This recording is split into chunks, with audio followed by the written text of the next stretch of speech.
Tu crois que tu as peur d'échouer, mais en réalité, tu as peur de réussir. Tu as peur de ton propre potentiel. Parce qu'au fond de toi, tu sais que tu es intelligente. Au fond de toi, tu sais que tu es capable et brillante. Mais là, je ne te parle pas d'intelligence académique, de diplôme ou de CV. Je te parle de ce qu'il y a là et surtout de ce qu'il y a là. Et je suis sûre et certaine que tu en as déjà eu la preuve à plusieurs reprises dans ta vie. Je suis sûre et certaine qu'à plusieurs reprises dans ta vie, tu as surmonté des épreuves qui te paraissaient insurmontables. Tu as réussi à faire des choses que toi-même tu pensais échouer. Mais bizarrement, dès qu'il s'agit de penser à quelque chose qui sort un peu du cadre, dès qu'il s'agit de réfléchir à un projet qui te tient à cœur et qui sort de ce que les autres attendent de toi, eh bien tu commences à paniquer. Parce qu'au fond de toi, tu sais que tu en as toutes les capacités. Mais le simple fait de l'admettre te met face à une autre réalité. Pourquoi est-ce que je ne me lance pas ? Pourquoi est-ce que je vois les autres faire des choses qui me passionnent et que moi, je ne fais pas ? Mais tu sais, cette peur, ce n'est pas que tu n'es pas capable. Cette peur, c'est juste ton cerveau qui te crie « Attention, attention, là on est dans une zone qui est inconnue. Là on sort de notre zone de confort. » Et c'est là que beaucoup de femmes se trompent. Elles prennent la peur comme un mur et elles se braquent. Alors qu'en réalité, cette peur, elle te montre exactement la porte vers ton expansion. Mais alors, si on sait tout ça, pourquoi est-ce qu'on résiste à notre potentiel ? Pourquoi est-ce qu'on n'arrive pas à l'exploiter ? Et je vais te répondre, c'est parce qu'on porte 3 masques. 3 masques que j'ai vus chez à peu près toutes les femmes que j'accompagne et que moi-même j'ai porté pendant très longtemps. Le premier masque dont j'ai envie de te parler, et c'est celui de la femme forte. Et je suis sûre et certaine que tu dois bien connaître cette posture. Surtout si, comme moi, tu es l'aîné de ta famille. Cette posture de celle qui sourit à chaque fois en répondant « T'inquiète pas, je gère !» alors qu'elle sait qu'elle est épuisée et fatiguée. La posture de celle qui ne va jamais demander de l'aide, qui ne va jamais parler de ses émotions, de ce qu'elle traverse, parce qu'on t'a appris que le fait de parler de ça, le fait d'exprimer ce que tu ressentais, c'était de la faiblesse. La posture de celle qui va dire oui à tout le monde, au travail, à la maison, par peur de décevoir. Et la nuit, quand tu rentres chez toi, quand tu poses ta tête sur ton oreiller, eh bien tu sens ce poids. Tu sens le poids de cette fatigue émotionnelle. Mais je vais te dire un truc. Si tu ne te donnes pas l'espace d'être vrai, si tu ne te donnes pas l'espace d'être vulnérable, tu ne pourras jamais explorer ce potentiel. Parce que ton potentiel, il n'a pas besoin que tu sois une héroïne invincible. Il a besoin que tu sois vrai. Il a besoin que tu sois vulnérable. Et il a besoin de ta sensibilité. Parce que c'est ta sensibilité qui peut créer des miracles. Le masque de la femme forte, je l'ai porté pendant très longtemps. Comme je te l'ai dit, je suis l'aînée de ma famille. Et du coup, dès toute petite, je portais des responsabilités qui étaient bien plus grandes pour mon âge. Et j'étais tout le temps mêlée aux problèmes de mes parents. Et même quand j'ai grandi, même à l'âge adulte, alors que j'étais en CDI et tout, eh bien, je suis restée mêlée à leurs problèmes. Et du coup, je me retrouvais des heures et des heures au téléphone avec eux, des heures et des heures à essayer de résoudre des problèmes que je n'avais pas créés, à essayer de résoudre des problèmes qui ne m'appartenaient pas. Et en fait, ça m'épuisait émotionnellement et ça drainait mon énergie. Et du coup, j'avais pas l'espace pour moi, j'avais pas l'espace pour réfléchir à ce que je voulais vraiment dans la vie. J'avais pas l'espace pour me dire, ok, qu'est-ce que t'aimes en fait? Qu'est-ce que t'aimes faire? J'étais tellement drainée par leurs problèmes que je ne voyais même pas mon potentiel. Je ne le touchais même pas du doigt parce que il était invisible à ce moment-là à mes yeux. Et c'est que quand j'ai réussi à leur dire stop, quand j'ai réussi à me positionner et leur dire écoutez, moi aussi j'ai des émotions. Moi aussi j'ai des problèmes dans ma vie. Moi aussi je traverse beaucoup de choses. Et c'est pas parce que je ne vous en parle pas que je ne les vis pas. Et quand j'ai réussi à faire ça, quand j'ai réussi à sortir de ce masque de femme forte, c'est là que je me suis reconnectée à mes vraies passions. C'est là que je me suis reconnectée à ce que j'aime faire.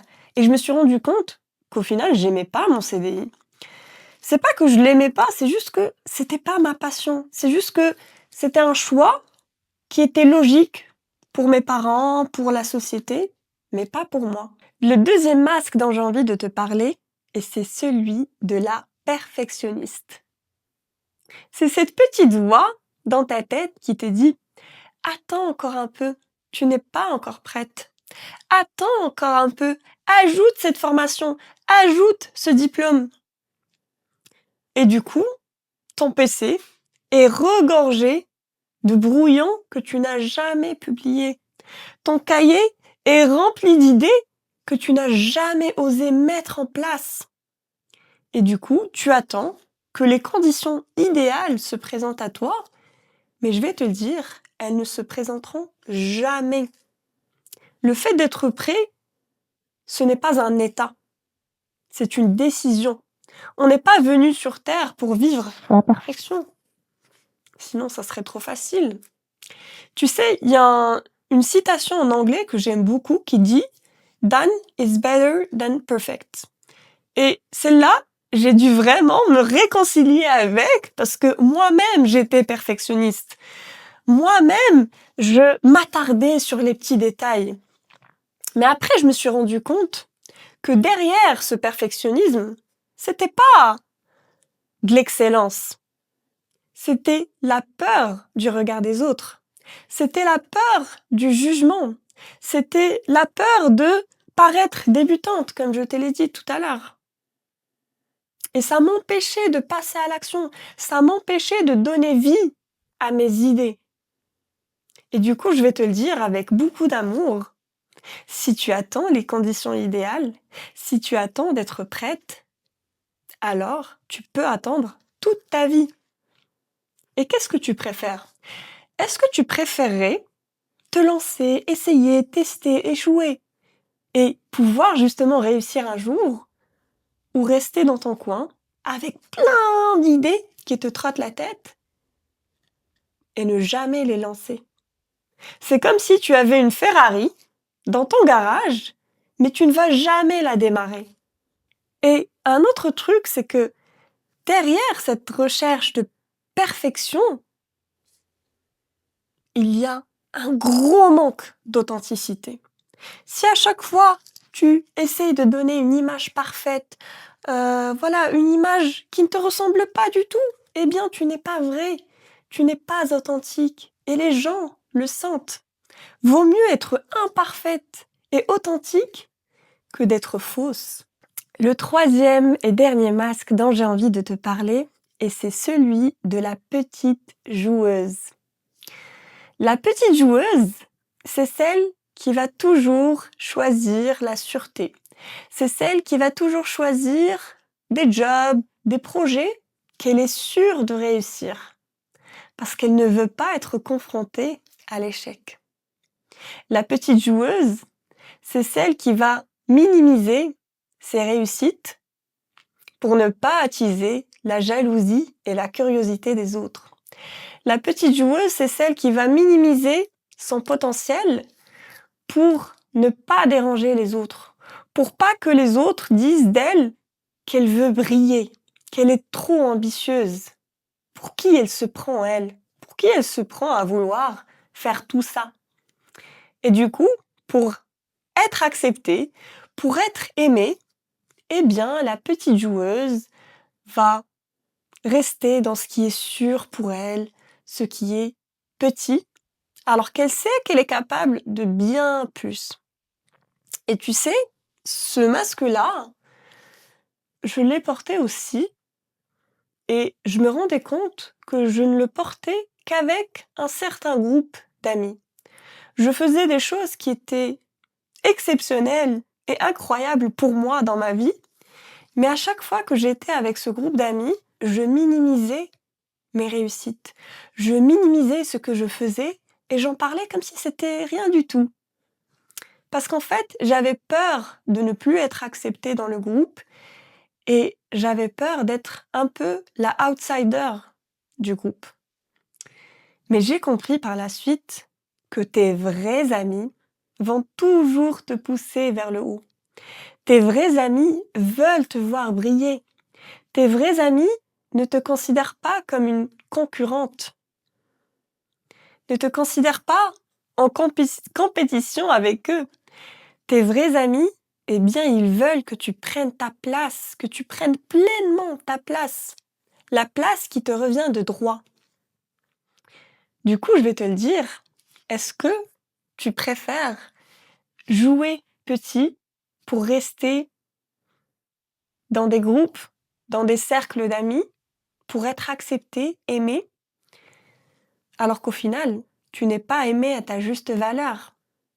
Ou est-ce que tu préfères plutôt grandir, t'expanser et créer une vie, voilà, qui te passionne et pouvoir également attirer des gens vers toi qui, eux, veulent te voir briller parce qu'ils savent que ta lumière n'éteint pas la leur. Alors voilà la vérité. Cette peur, ces masques, ils ne sont pas là pour rien. Ils sont là pour que tu puisses les transcender. Ils sont là pour que tu puisses te transformer, pour que tu puisses exploiter ton plein potentiel, pour que tu puisses incarner la version de toi la plus puissante et la plus authentique. Et je sais que ça n'arrive pas du jour au lendemain, mais je sais aussi que ça peut commencer par des petits pas qui sont puissants. Pour te débarrasser du masque de la femme forte, apprends à dire non sans culpabiliser. Apprends à mettre des limites dans ta vie. Apprends à te prioriser. Pour te débarrasser du masque de la perfectionniste, lance-toi. Lance-toi même si c'est pas parfait. Parce que de toute façon, ça ne le sera jamais. Pour te débarrasser du masque de la petite joueuse, arrête de minimiser ton potentiel. Arrête de minimiser tes réussites et prends ta place. Alors regarde-toi là maintenant dans le miroir. La Ferrari, elle est dans ton garage.